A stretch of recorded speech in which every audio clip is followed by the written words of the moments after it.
escala de pozo, la geomecánica es esencial para caracterizar la estabilidad de las rocas al ser atravesadas, predecir la estabilidad de los punzados y diseñar los programas de estimulación para fracturas hidráulicas. A escala de yacimiento, la geomecánica ayuda a modelar el movimiento de los fluidos y a predecir cómo la remoción o inyección de fluidos produce cambios en la permeabilidad, la presión y los esfuerzos locales en las rocas que pueden generar diversos efectos en el rendimiento de los reservorios. En este capítulo describiremos de manera resumida cuáles son las aplicaciones que tiene la geomecánica en todas las etapas mencionadas. Un modelo geomecánico numérico consiste en la recolección de los datos necesarios para efectuar predicciones cuantitativas y cualitativas del subsuelo. Estos datos incluyen los esfuerzos in situ, la presión poral, las propiedades mecánicas y la resistencia a la rotura de las rocas, e información no numérica como la presencia de fracturas naturales.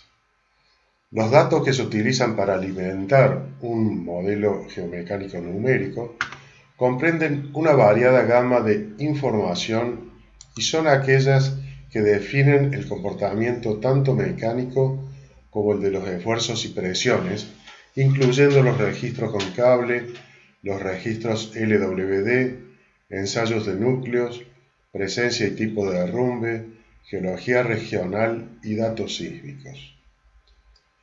Construcción de un modelo geomecánico. La misma consiste en la caracterización de los siguientes atributos: el esfuerzo vertical o litostático, la magnitud y orientación del esfuerzo horizontal mínimo, la magnitud y orientación del esfuerzo horizontal máximo, la presión de poros y las propiedades mecánicas elásticas y de resistencia a la cizalla de las rocas. El esfuerzo vertical o presión litostática es igual al peso de las rocas y los fluidos a una profundidad determinada.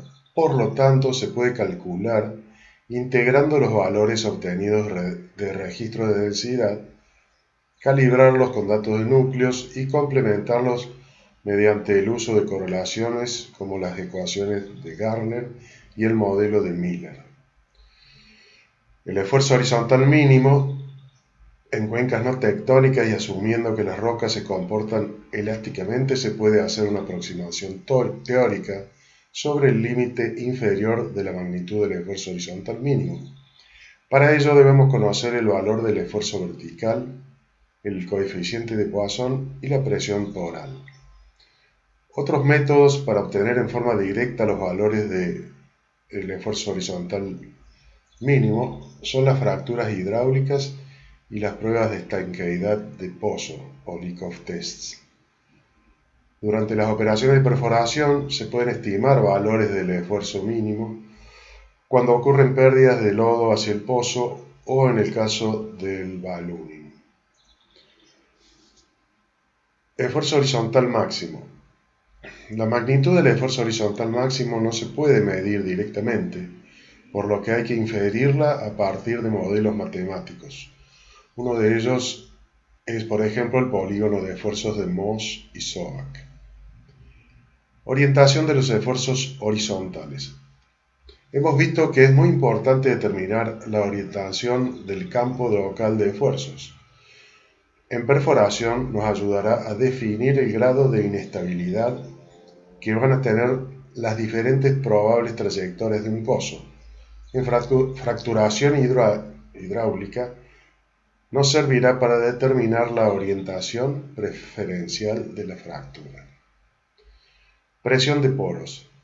Salvo en los casos en que la presión de la formación es medida directamente, por ejemplo mediante registros de presión, o durante la producción de los hidrocarburos, o en una surgencia de fluidos de formación durante la perforación, los valores de presión poral deberán ser estimados a partir de métodos de predicción. Propiedades mecánicas de las rocas. Las propiedades mecánicas de las rocas se obtienen de ensayos en laboratorios sobre muestras de roca, como núcleos o fragmentos de roca. También se utilizan datos de registros eléctricos, acústicos, de densidad, etc., para determinar ciertas características mecánicas de las formaciones. Las propiedades mecánicas de las rocas son necesarias para predecir la respuesta de estas durante la perforación y, en combinación con el estado de esfuerzos in situ, poder predecir los pesos de lodo necesarios para mantener un pozo estable.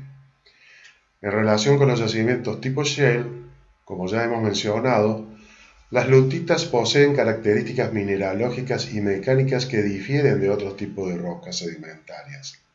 Estos rasgos les confieren reacciones químicas y físicas particulares cuando son sometidas a cambios en su estado de equilibrio natural.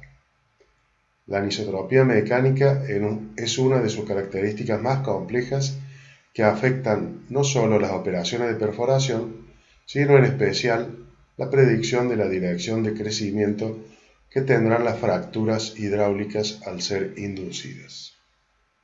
Construcción de un modelo geomecánico 3D. Sobre la base de modelos geológicos estructurales, de la historia de los esfuerzos en el área y de modelos geomecánicos 1D, se puede construir una malla tridimensional a fin de estudiar la variabilidad espacial del modelo geomecánico. La ventaja de construir este modelo tridimensional es que permite extrapolar la información de los pozos y superponerla sobre las propiedades que se calculen a partir de un volumen sísmico. Otra ventaja es que este modelo 3D combina los marcadores de formaciones geológicas en los diferentes pozos, de acuerdo a su posición dentro de las estructuras geológicas. Esto permite una comparación de la información de registros de pozo a pozo. Aplicaciones de la geomecánica en perforación.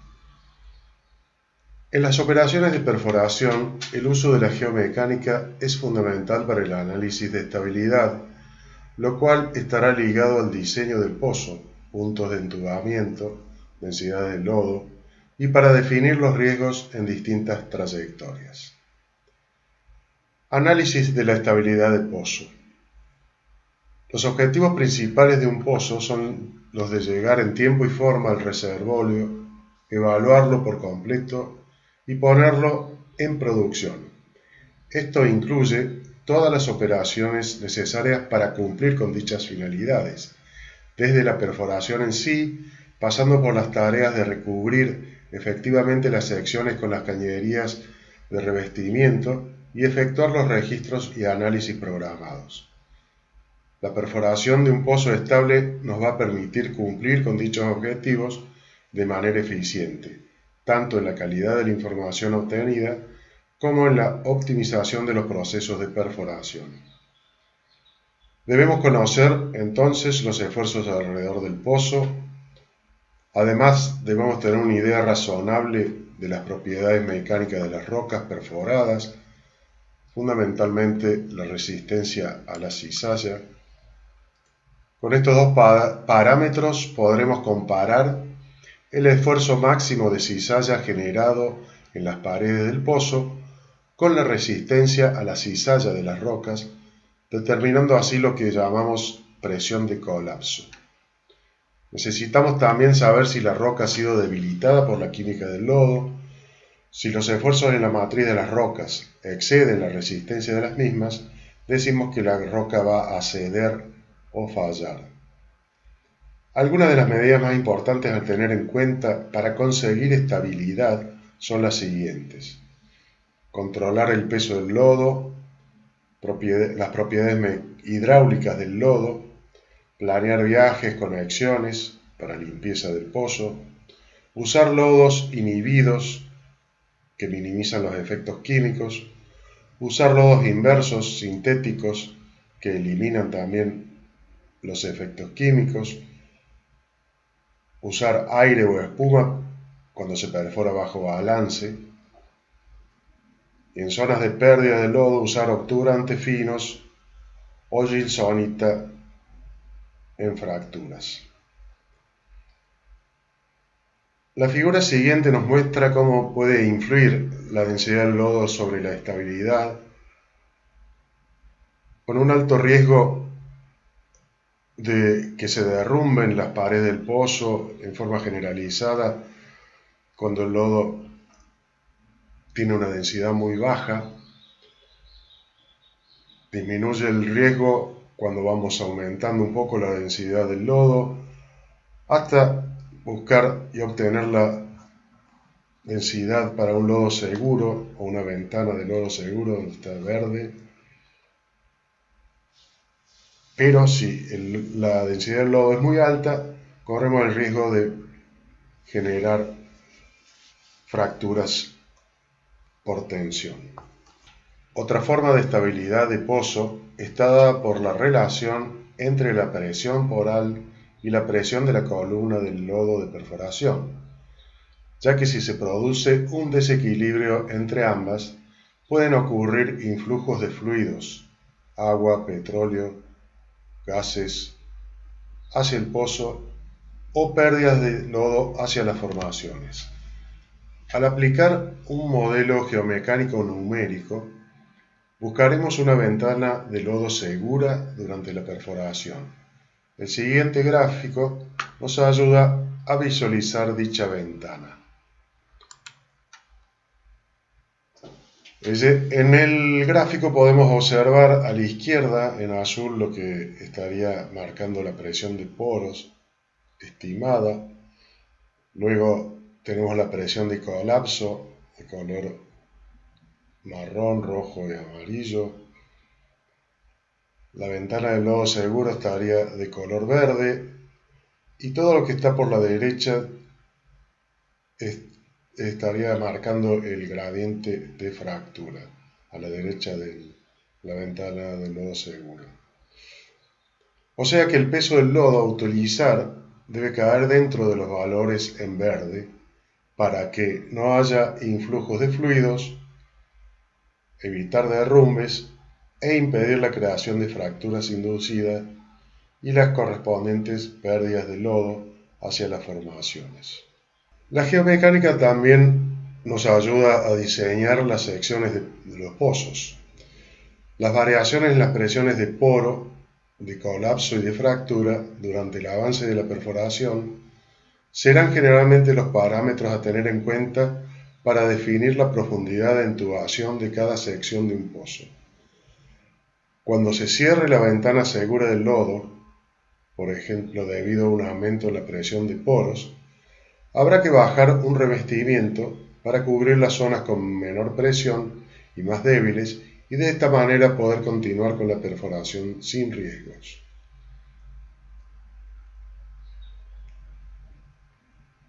Control de la estabilidad del pozo en tiempo real. Durante las operaciones de perforación es muy importante monitorear el comportamiento de parámetros que indican inestabilidad para de esta manera prevenir eventos que pueden ser peligrosos para las personas, el medio ambiente y costosas en términos de materiales y de pérdida de tiempo, tales como el atascamiento de las herramientas en el pozo o el influjo de fluidos de formación. Algunos parámetros de control importantes son los picos en los valores de torque, que indican potenciales problemas de limpieza del pozo, variaciones de la presión de bomba, que pueden indicar ingresos de fluido a la deformación de diferente densidad a la del lodo, variaciones en los niveles de pileta, que pueden indicarnos influjos o pérdidas de lodo, incremento en los valores del registro del gas, ya sea combustible o gases peligrosos, y el análisis de derrumbes, que está ocasionado probablemente por anisotropía de los esfuerzos, por presión de poros o por zonas fracturadas. Desde el punto de vista geomecánico, la presencia de derrumbes en las arandas es un indicio de inestabilidad de las paredes del pozo, que puede estar originado por diversas razones. Si analizamos la morfología de estos fragmentos de roca, vamos a poder determinar cuáles son los mecanismos que los generan. Algunos de los tipos más comunes de derrumbe son el derrumbe angular, que indican derrumbe por compresión de la roca por la anisotropía de esfuerzos tangenciales, en cuyo caso la acción correctiva, y dependiendo de la cantidad de derrumbes que se observen, es aumentar la densidad del lodo. Después tenemos derrumbes también en forma de astillas o escamas, que sugieren colapso por tensión o sobrepresión. La acción correctiva también es aumentar la densidad del lodo.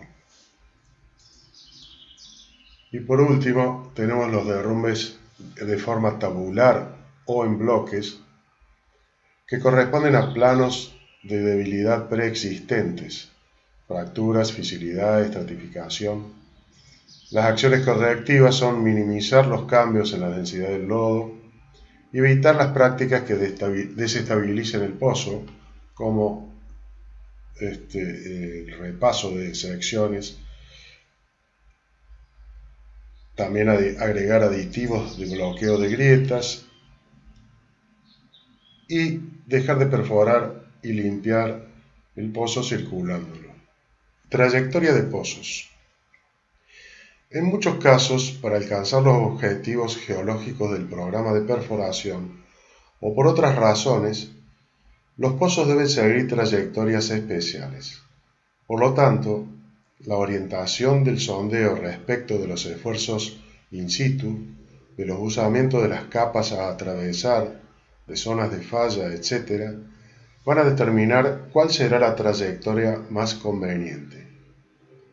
En otras ocasiones, problemas durante la perforación, como el atascamiento de las herramientas, forzarán tener que realizar un cambio en la trayectoria del pozo, para lo que se deberá tener en cuenta la estabilidad del mismo en la nueva orientación.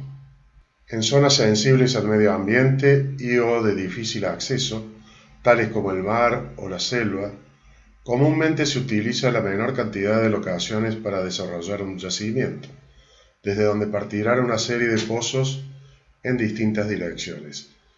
Cada uno de estos pozos necesitará un tratamiento geomecánico distinto de acuerdo con la trayectoria proyectada.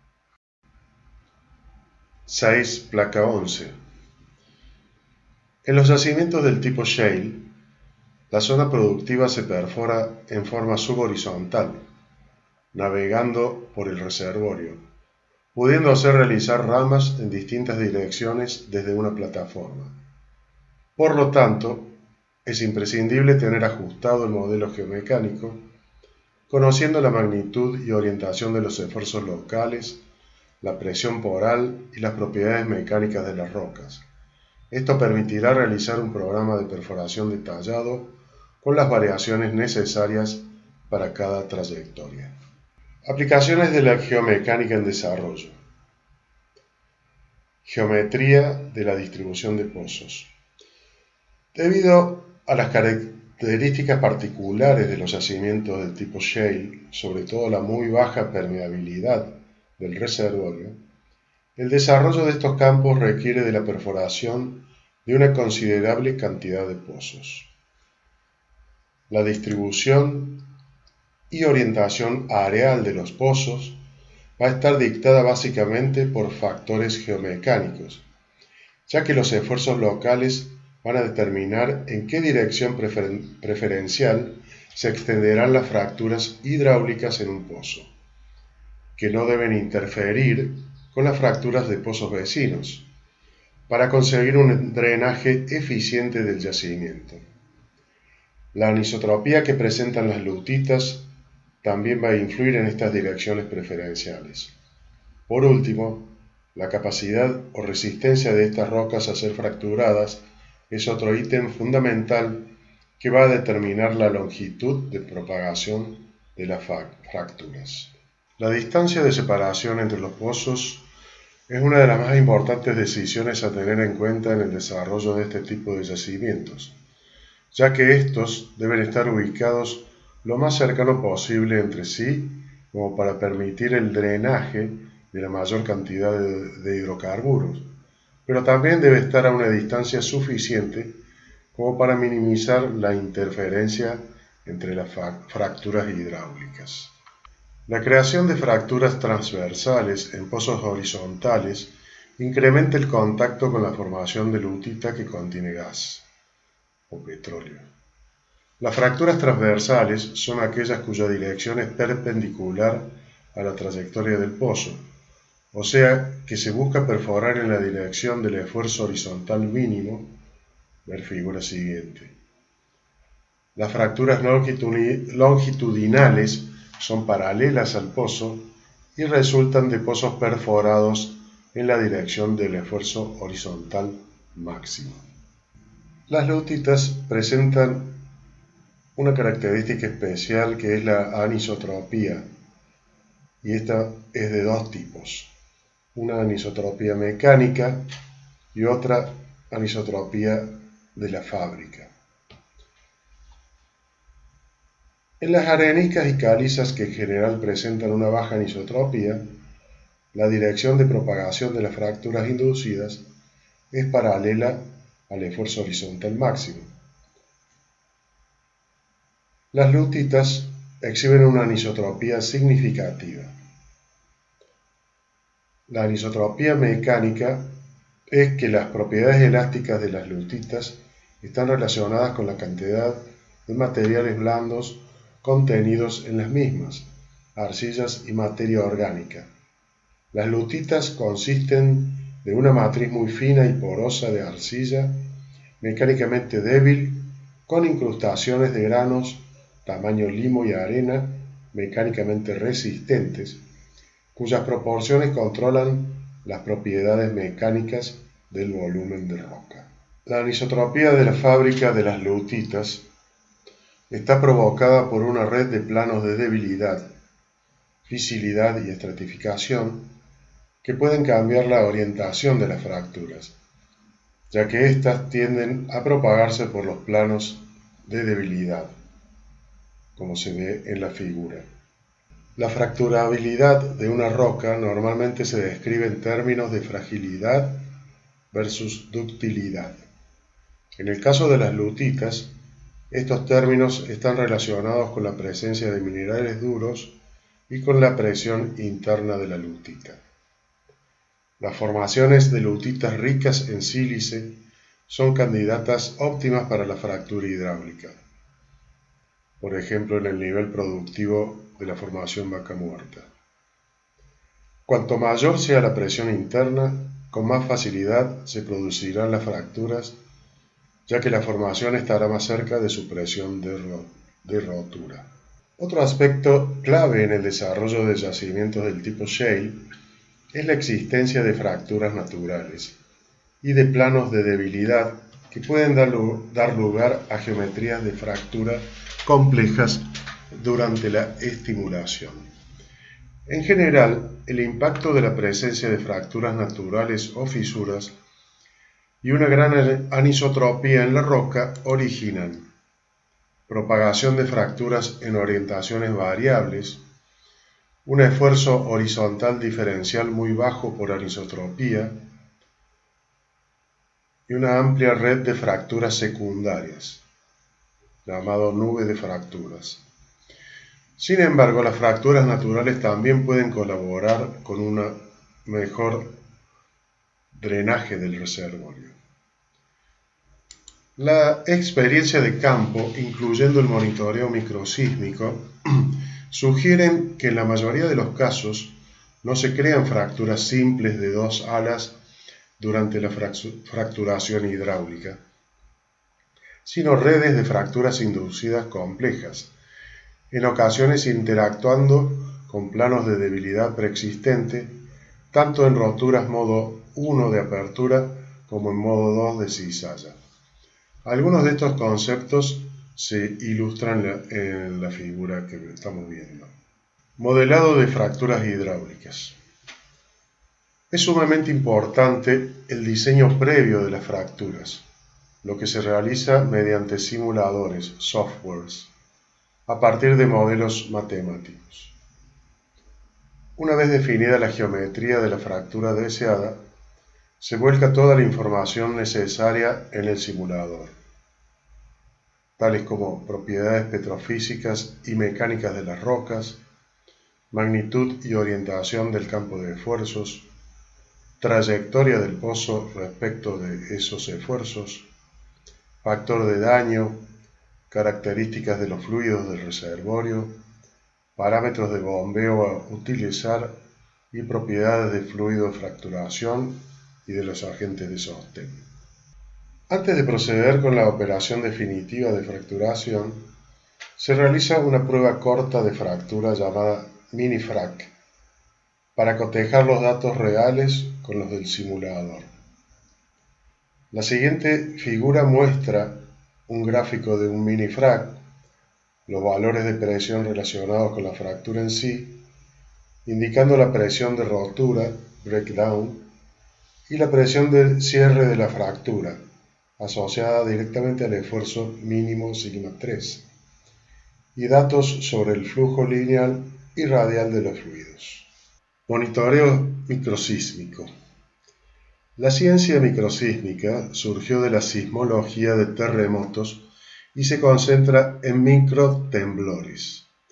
Estos microtemblores son muy pequeños para ser percibidos en la superficie, pero pueden ser detectados por equipos sensibles como geófonos y acelerómetros. El mapeo microsísmico tradicional determina la ubicación y la magnitud del evento. Cuando la microsismicidad es observada a través del tiempo, se pueden empezar a ver patrones de sismicidad relacionados con actividades de fracturación y de producción. Los eventos microsísmicos tienen lugar cuando el esfuerzo normal se reduce en planos de debilidad preexistentes hasta que se produce deslizamiento por cizalla. Estos movimientos por cizalla emiten ondas compresionales y ondas de corte que pueden ser detectados por geófonos. Dado que esta zona de cizalladura acompaña al área de los extremos de la fractura, la localización de la fuente de ondas en el espacio y en el tiempo permite construir un mapa de fractura creada mediante la presentación gráfica de las emisiones acústicas con el tiempo. Para registrar las ondas generadas por la fracturación hidráulica en un pozo de tratamiento, se colocan geófonos de componentes múltiples en un pozo de observación, los que miden los tiempos de arribo de las ondas compresionales o primarias P y de las ondas de cizalla o secundarias S. Además, se puede determinar el ángulo azimutal del movimiento de las partículas de la onda P formado con respecto al evento. Esto se muestra en la figura de esta placa. La ubicación espacial y en el tiempo de los microsismos detectados nos va a permitir mapear la fractura inducida, indicándonos hacia dónde crece tanto vertical como horizontalmente y proveyendo así información sobre el modelo geomecánico utilizado. Esta información estará vinculada con el campo de esfuerzos locales, los cambios que sufren durante la fracturación, las propiedades mecánicas de las rocas, etc. Elección de la zona objetivo o sweet spot. Esta expresión se refiere a una zona que presenta las mejores condiciones para el desarrollo de un yacimiento de tipo shale.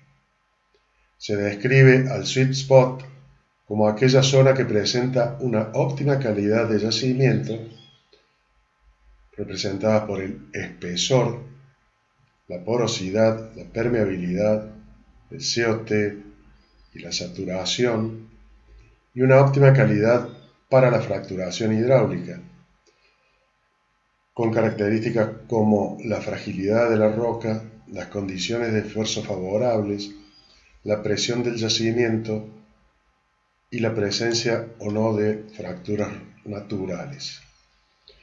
Hay condiciones geomecánicas que son favorables para lograr la máxima productividad mediante operaciones de estimulación. Identificar los sweet spots geomecánicos dentro de los sweet spots de la calidad del reservorio es, por lo tanto, esencial para la mejor ubicación de los pozos y las fracturas hidráulicas. Esta identificación incluye a las propiedades mecánicas de las rocas, al régimen de esfuerzos y a la distribución de fracturas naturales, y cómo ayudan para decidir la locación del pozo, las direcciones de los tramos horizontales y para el desarrollo óptimo del reservorio. El flujo de trabajo requiere de un grupo multidisciplinario abarcando a perforación, geología, geofísica, producción, geoquímica y geomecánica.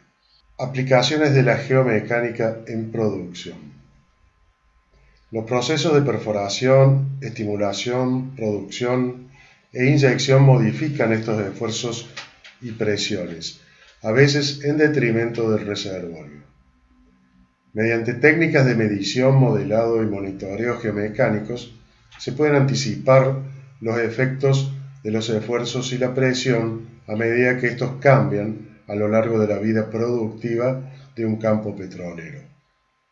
La cizalladura de una tubería de revestimiento, la compactación del yacimiento, la subsidencia en superficie o la reactivación de fallas generando la pérdida del sello del yacimiento son manifestaciones de cambios en los esfuerzos ejercidos por una formación.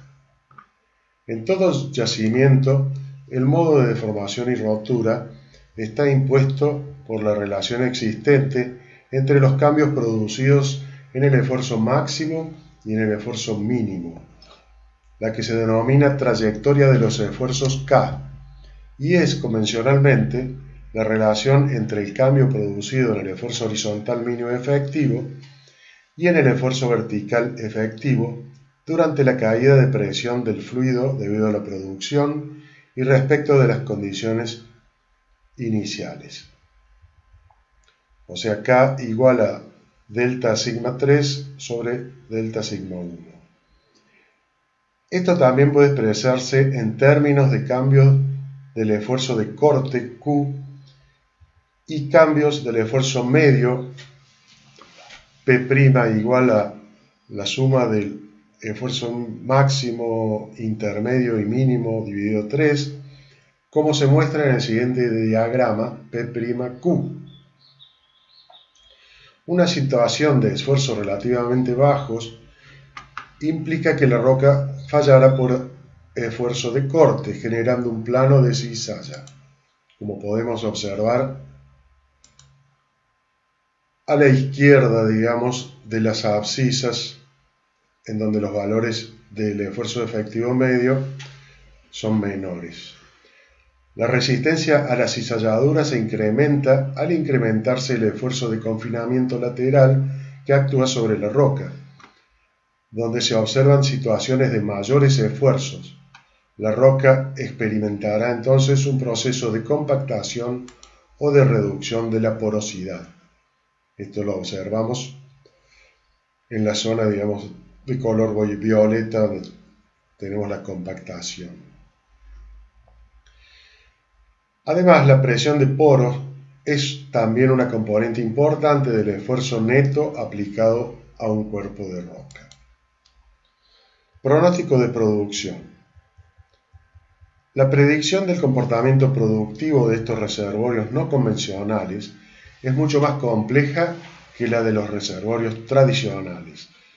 Su optimización muchas veces se basa en el proceso de prueba y error, por lo que requieren grandes inversiones en tiempo y dinero para conseguir el know-how o conocimiento necesario.